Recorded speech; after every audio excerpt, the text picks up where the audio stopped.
Vice President Kamala Harris is expected to announce her running mate Tuesday morning. 6 men remain on her short list. CBS News has confirmed Harris met Sunday with Senator Mark Kelly and Governors Tim Walz and Josh Shapiro. Transportation Secretary Pete Buttigieg and Governors Andy Beshear and J.B. Pritzker are also contenders to be her running mate. Harris is expected to hold a rally in Pennsylvania Tuesday night alongside her VP pick. For more, I want to bring in CBS News chief election and campaign correspondent Robert Costa. Bob, what do we know about the search tonight? Jeff, I hear she's still vetting you. No, I'm just joking. This is right. Hey, look, Buffalo's a key part of the electoral map, isn't it? So you never could hurt going with a Buffalo guy. But for real here, you have a lot of picks here who are well known by the Democratic political establishment. And the rule here, based on my conversations with top Democrats, is they want to see the vice president do no harm, maybe add some battleground state points if they pick someone like Governor Shapiro, or maybe help with the industrial Midwest by picking Governor Walz of Minnesota, or lean into the communication side by picking Secretary Pete Buttigieg. Mark Kelly, the senator from Arizona, is seen as a real help in the Rust Belt, and especially with his sterling resume of service to the country as an astronaut and in the military. He's someone who's seen as a do not harm pick, someone who could really be helpful, at least in solidifying Harris with voters who might not know enough about her. They see a steady hand as her number 2 could be the way to go. But so far, they've kept this pretty tight, Jeff.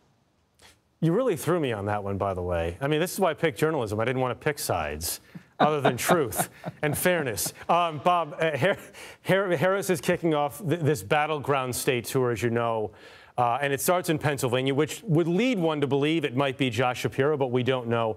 How is the Harris campaign changing their battleground strategy versus what Joe Biden was doing?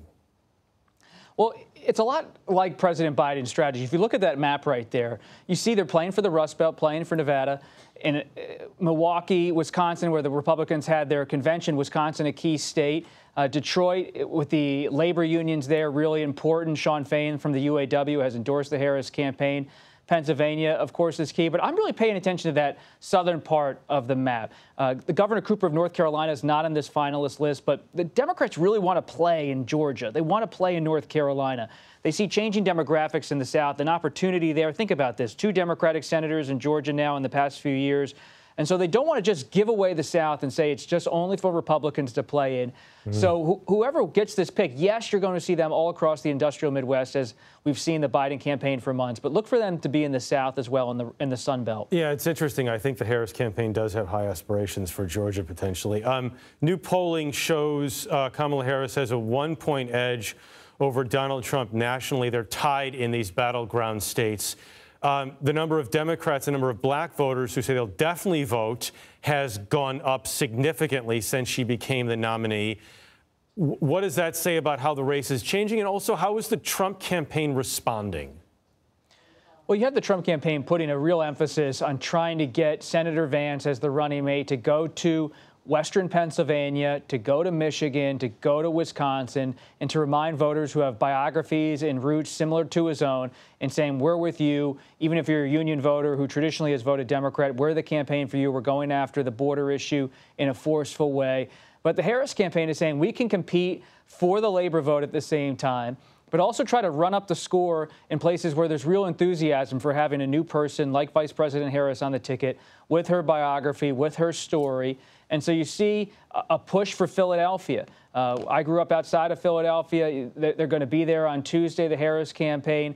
And so they say, yes, it's about making sure they can try to make some inroads in Western and Central Pennsylvania. But if they can get big turnout in Pittsburgh and Pennsylvania, in Pittsburgh and Philadelphia, get big turnout in Atlanta, then this is a map that could see the Democrats really start to expand where they're looking at. 90-plus days to go. And just a reminder, Bob, about how much things change. I mean, Biden only dropped out of this race, what was it, 15 days ago now?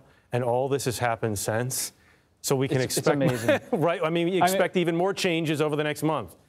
My motto is always assume nothing. I mean, if you had said in late June when we were in Atlanta for that debate that all of this would have unfolded, no one would have predicted it. And so with whether it's the economy today, foreign policy tomorrow, some kind of twist in domestic policy later this week, anything can happen. It's about how candidates adjust and how they react. I think about 2008, how the economic meltdown shaped that race in President Obama's election. You could go throughout history. October, November, those early days, that's when it really matters. They're being tested in the summer, but the real test in the fall. Interesting. Bob Costa, thanks as always.